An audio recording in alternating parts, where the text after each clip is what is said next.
I grew up singing the old gospel hymn, Count Your Blessings. Now this song encouraged us to count our many blessings, name them one by one, and see what the Lord has done. If you haven't counted your blessings lately, this video is for you, so welcome to Gray Hair Talking. When I write scripts for our videos for YouTube, I close each video with, "This is Rachel Solomon, and I'm sending you blessings from Gray Hair Talking." I love the sentiment because blessings are the rewards in life. We have vertical blessings and we have horizontal blessings. God pours blessings down upon us and we share and offer blessings to others. I know the blessings from God fulfill His promises to us, and I know that many people bless me and my family by their love and their service. As a result, I feel a strong urge to spread and share those blessings with others in any way that I can.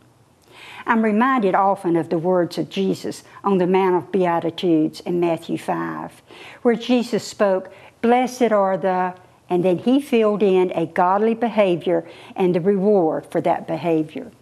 It's similar to us saying, when you do this, then you will receive that. And this is what I call the when-then concept.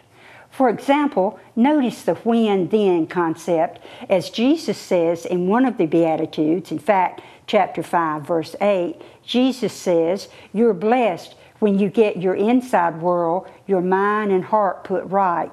Then you can see God in the outside world."